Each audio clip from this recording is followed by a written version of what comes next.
we have a lot of constraints wherein people are less insecurity. If we start including people from diverse background, we will have diverse perspective. Hi, you're listening to The Secure Developer. It's part of the My DevSecOps community, a platform for developers, operators, and security people to share their views and practices on DevSecOps, Dev and Sec collaboration, cloud security, and more. Check out mydevsecops.io to join the community and find other great resources. This podcast is sponsored by Snyk. Snyk is a dev-first security company helping companies fix vulnerabilities in open source components and containers without slowing down development. To learn more, visit snyk.io. On today's episode, Guy Podjarny, president and co-founder of Snyk, talks to Vandana Verma. Vandana is an experienced application security practitioner currently working at IBM's India Software Labs as a security solutions architect. She's OWASP Bangladesh chapter leader, OWASP Women in AppSec lead, as well as an advocate for WOSEC, InfoSec Girls, and women in cybersecurity. She has given talks and workshops at many colleges and security conferences worldwide and is the co-founder of OWASP Seaside Goa. She has won many awards in her career, including the 2019 Cybersecurity Women of the Year Award. Hello, everyone. Welcome back to The Secure Developer. Thanks for tuning in. Today, we have a great guest with us, Vandana Verma, who is a member of the Global Board of Directors for OWASP. Thanks for coming on the show, Vandy. Hey, hi, how are you? Great to have you here. So, Vandy, before we dig in, and we're going to talk about, cloud security, we're talking about developer involvements there, we're going to talk a little bit about sort of India and women in security. Before we dig into all of that, tell us a little bit about yourself. What is it that you do, and just a little bit of that journey. How did you even get into security? Mm-hmm. Sure. So, hi everyone. Currently, I am working as a global board of directors for OWASP and also working full-time with a multinational company. Apart from that, I am part of few open source communities because I do a lot for pro bono work, or I preach about that. I work with InfoSec Girls, WOSEC, which is Women of Security, work with, as I said, OWASP Women in AppSec, which is a community started in India. And there are a few other communities that I work with. Apart from that, I started my career as a developer for 1 year and then moved to SOC environment, which is completely different. So it was kind of an accidental wherein you shift the domain completely. So it happened wherein I worked for a couple of years, then started off with application security, moved to mobile security, cloud security. It's like a mix and match of different domains. Whatever came my way, I just went ahead with that, learning, interacting with people. So the turn came actually wherein I got more involved with a lot of different things and in the community by stepping into the community when I was introduced. Yeah, that's awesome. And do you, like you mentioned, quite a few different sort of entities that you're a part of, and you also do like a decent chunk of public speaking and, sort of evangelism. Is that correct about security? That's right. So when I started off with InfoSec Girls, we were doing sessions, meetups, but then we thought, can we have something which is like, everyone talks about diversity, but how about giving them the technical trainings? So I came up with the web application security training. We have given the trainings at multiple conferences. We started off with NullCon, which happens in India. Then we gave it at AppSec Europe, AppSec USA, Global AppSec Tel Aviv, and many other places. Even locally, we have given that training. Apart from that, a lot of colleges, schools, we try and train on cybersecurity by providing training, sessions, connects, discussions. Yeah, that's excellent. And did somebody sort of nudge you into that, or like how did you make the leap of sort of doing the first sort of public speaking and venture into this world? So when I started going to the conferences, I started seeing people who are giving speeches, and some were really, really impressive. So one of the conferences wherein I was just discussing and said that I want to start speaking. One of my mentors guided me on how to write an abstract, because to submit a presentation, it's very important if you write a good abstract. Took that, submitted a couple of papers, got rejected, learned the way the things go in the conference, understood from the past abstract that how to write an abstract, what goes behind that. Started submitting after few failed attempts. got through. And it's like I try my luck everywhere where I want to go, whether it goes in a positive directions or negative direction. But I seek for feedback so that I can improve myself. So that's how Oh, my journey started, first speaking and then training simultaneously. that's awesome. Yeah, and I love the perseverance. So, like, first of all, very good point about the abstract. At the end of the day, you forget, like, you think you know so much about yourself and what is it you have to say, but the person reviewing it on the other side sees the abstract. So they need to think about, how good is that written? That's worth investing. But then also, I love the perseverance over there. And you started building an AppSec training. So we were going to dig a little bit into cloud security, but I guess, I don't know if that's sort of a segue into that or not, but what would you define as sort of the scope of AppSec in today's world? Right. So AppSec is application developed with security, be it talking about using threat modeling in the initial phases, then secure code development, talk about AppSec with the app pen testing that we say. But now everything is moving left, which we call it as shift left. So AppSec is not just AppSec, but security has become part of the whole journey. So from the trainings, if I have to say, we cover majorly app pen testing. But right now I'm working on something related to code reviews and integrating the whole pipeline, like creating a DevSecOps model training. So we'll have a training on secure code review. AppSec pen testing is already going on, which will be open soon for anyone who wants to give the training. I've asked many people to take up the details from me. I would be happy to share it. Then making a model wherein we can define this is how DevSecOps for open source look like. And you can replicate the model anywhere. That'll be my perspective, but I'll be taking inputs from the people who are part of the industry so that we can do something meaningful and the training is meaningful for them. Got it. So, you say sort of AppSec has kind of expanded to be this whole area. I sometimes sort of say that it's not about shift left because developers have expanded to the right. It sounds like it's kind of the same type narrative. So, when you talk about AppSec and kind of modern space, do you capture cloud security in general? Maybe like, what's your view today about the scope of cloud security to differentiate that from AppSec? I would say there's not much differentiation. It's just the perspective change and the environment change. Earlier, we were doing it, and we were performing the AppSec on the apps which were built in-house, infra is inside, everything is inside the organization. But as we all are expanding, we need to have a wider horizon, and especially when cloud has so much to offer, talk about scalability, availability, and so many more things. So it's just the infra change. But cloud has given more perspective to AppSec in the terms of DevOps. It gives automation because it's very, very important. Talk about the widened attacks that we have. If we don't persist them or if we don't avoid them, then there are a lot of concerns that can be raised. So the way we were doing AppSec in-house, we are doing in cloud. It's almost the similar. It's just that we have certain more measures to be taken in cloud from the infra point of view. But I would say I am more inclined towards cloud. It gives me so much of scalability. And when you say you're more inclined towards cloud, so, we have, people on the show from different security organizations, and oftentimes cloud security still sits, as a title in a team that is sort of separate from application security, right? Sometimes it's like the DevSecOps team, sometimes it's the cloud security team, and they deal with infrastructure security, if you will, but cloud infrastructure, sort of those systems.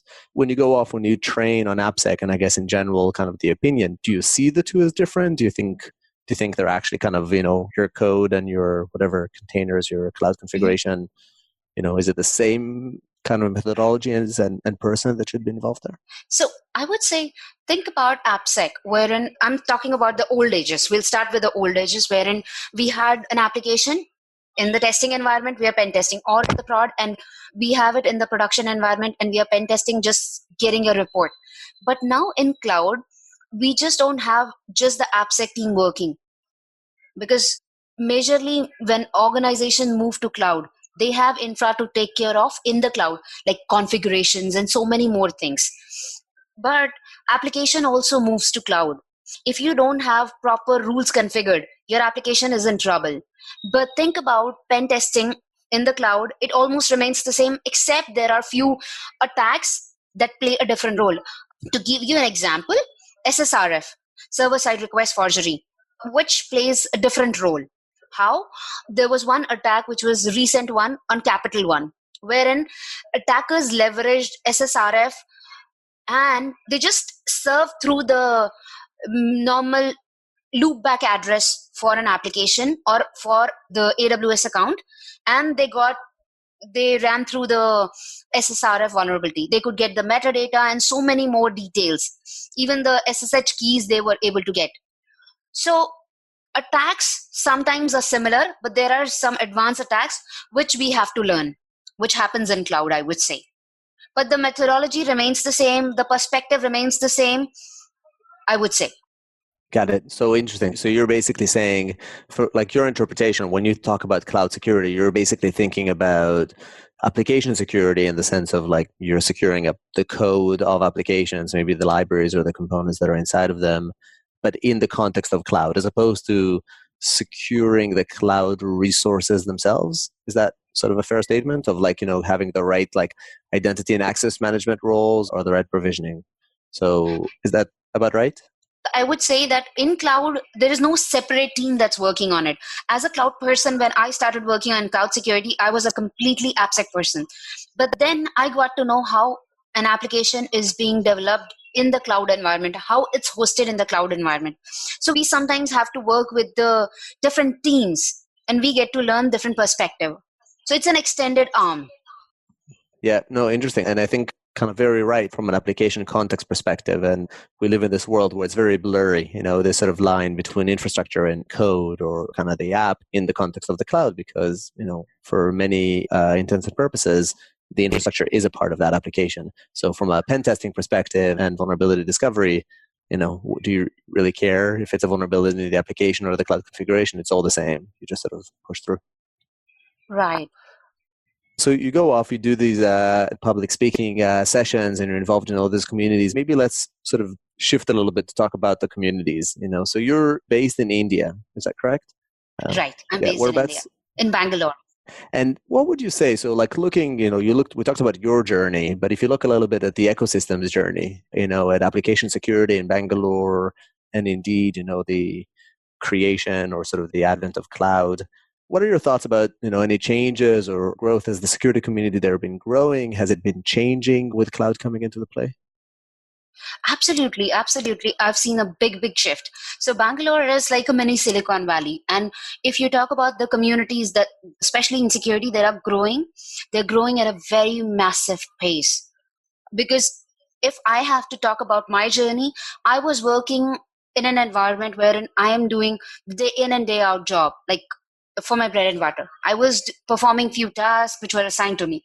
But then when you connect with more people as a community, it changes your perspective. You might learn something new. So in Bangalore, when we host our null meets, you will see at least close to 100 people coming in every month. They take out time on a Saturday morning, come to the meets to learn. And we also host certain hands-on sessions. People do come. And the technology is massively growing. There are so many amazing researchers here who are ready to share knowledge, be it AppSec, be it cloud, be it Dockers, be it DevSecOps, talk about anything. Anything in security, you will just share. You just have to shout that I want to learn this thing. So they'll be ready to help you out. Sounds like a lot of people around. And you're doing it, how much, do you feel like speaking opportunities and the likes that are local, have those grown? Or do you feel like to get your voice heard kind of more globally, you have to travel out? How do you feel kind of local tech scene versus global? What's the change, if any, on that front? The speaking opportunities are growing. Like compared to the ones that we had in the past, there are new conferences coming up. There are new venues coming up. But I get a lot of opportunities from the other part of the world. There are so many conferences running. Every other week, I can see there's some conference coming up. Okay, people are talking about this conference, that conference, so many. In India, we have handful of conferences, if I have to talk about the conferences which are well known to people. So they are growing, but it's a lot of effort, so they're growing on their own pace. And specifically, maybe like the OWASP activity. So I think you mentioned you're sort of, doing the OWASP chapter, you're now a member of the global board of directors. How involved is OWASP in the local community? It's very much involved. If I have to name, last year we started a free conference, whereas there's no pass ticket, nothing. We will have talks and the sessions, the training sessions for free. If you go to OWASP, seasides, because it happens in Goa near the sea. Even the talks happen just right in front of the sea. So that's how name came up. And it's all free for anyone to attend. There are sessions starting from not just AppSec. So you will see the sessions on Docker containers, which is container security, threat hunting, talk about car hacking, bug bounty hunting, and so many wide variety of sessions that we have at that conference. So it's very much involved. And people are getting to know about it. Even we have it this year in March, 3rd to 5th March. If you go to the website, you would be able to find so many more details that what kind of sessions we are going to conduct. So it's like That's excellent. huge contribution to the community, Indian community specifically. And this is OWASP Seasides? Yes, OWASP Seasides, which is OWASP, OWASP, and SEA, which is sea, because it's near the sea, sides, Yeah, by the sea. SIDES, by the sea. Yes. Excellent. Maybe, the local scene is growing and you're sort of a member of OWASP, you go off, you give your sort of, global talks. I know one of your recent keynotes has been about women in security. And I know you're also, you're involved. You sort of mentioned quite a few different organizations that are doing it. Right. Let's dig into that a little bit, it's always a complicated topic. Before I dig into specific questions, what do you feel is kind of in the world of AppSec is the current state of affairs around diversity and specifically gender diversity? Right. So my keynote was about that when we talk about diversity, it's not gender diversity. It has to be different forms as well. Because we kind of only think about the gender diversity and it actually creates a lot of concerns for the other gender as well. Because when I started digging more into the topic, and I've been in the industry for quite some time, and I can see that there are people which are less. That's why we talk about diversity, and it's very important. So if I have to talk about AppSec, not just AppSec, I would say the whole security, it's like the diversity is very less. I would say that's one of the reasons wherein we have a lot of constraints wherein people are less in security. If we start including people from diverse background, we will have diverse perspective and the job concerns that are there, wherein people say that we have so many jobs open, but we are not able to find the right set of people. I'm sure that will also be reduced. And there are so many researches that are coming up that we have these many jobs coming up, but we are not able to find the people. So I'll give you an example. My perspective on it is, let's say there's a person who's working as a psychologist. That person reads the mind. And especially if it's a cyber crime, that person can be really helpful because they know what thought can go behind a person when they're making that crime. So that can help. And I'll give you an example of my friend who was from a commerce background, but he's one of the amazing bounty hunters, I would say, who find bugs. So when we were hiring in my past stint, when we were hiring for people who are good at security, we did not look at the resume wherein that person has specified that he's from a commerce background, but we looked at his skills and we found him to be the bestest match, I would say. Like all the CVs or the resumes that we screened through. And he actually excelled in his job. But again, when he was trying to switch, he again got the same concern wherein that he's from a commerce background, whether he should be doing that or not. We should be hiring BTech candidates. So that's again a blurry line. And this is, I'm fully there with you around the fact that diversity is a broader topic, like whether it's location, whether it's background, whether it's age, every perspective kind of brings a new skill to the mix. Like you gave one tip there, which is, maybe like judge based on skills versus just the resume. What other sort of techniques or methodologies have you sort of seen to work well to help break through the fact that, it's sometimes hard to find, the diverse candidates? Mm-hmm. So I would say that sometimes organizations target people to hire from the top schools, top business schools, top institutions. We can actually partner with some organizations to include engineers from different colleges, artists, mathematicians, and other creative professionals from a broad set of experiences. Rather than only looking for bright millennials, how about hiring some veterans, older professionals who are highly skilled? Because when we say diversity, it goes far, far beyond education and gender. So if we hire those people, I am sure we will have diverse perspective. So let's say you and I are working in same team, you will have a different perspective, I will have a different perspective. And I'm sure when there is a situation come in, we will put forward our own views rather than just going with the same flow. Again, sort of spot on. And I think, the value of diversity is great. Specifically, kind of allowing me to stereotype a bit here and sort of still dig into that sort of the gender diversity bit, right? You work a lot with InfoSec girls and all that. In this sort of, white men kind of dominated surrounding, sometimes I know, like a common complaint, like real concern is maybe surroundings. What have you seen, through these organizations to be sort of good best practices? If you're an organization leader or a security organization leader, and you want to make sure that when you bring people that don't look like everybody, they stay comfortable. See, I would tell you upfront that there are problems for sure. We have seen and heard the cases. But let's say if I have to talk about gender diversity, as a woman, there are a lot of concerns that everyone has seen in some or the other way. But sometimes there are points or concerns which the other gender also has. So it's like there's a term called alienating or alienating men, right? Wherein the other gender also feels that we are trying to dominate them, which is not the case. Because when I had a conversation with the friends who I have or the mentors, because I have a lot of male mentors, they also feel sometimes nervous or a bit concerned when the term diversity comes into picture. Why? Because it's like they think 100 times before saying anything because it might raise some concerns. So the diversity concerns are from both the sides and both has to be worked upon, and we have to talk it out. If there is a concern, we all have to talk it out. And as a man, if they see that there is some hesitation the other gender has, they have to make the other person comfortable that this is my perspective. It's not to bring you down or it's not to bully you. And same goes for us also, because I work with a lot of white men and I do a lot of discussions around diversity. I do a lot of discussions about technical topics. Especially for my keynote, I had discussions with n number of people, from all genders, from all colors, from everywhere. So it's a kind of a topic wherein if I say my perspective, somebody else might have a different perspective altogether.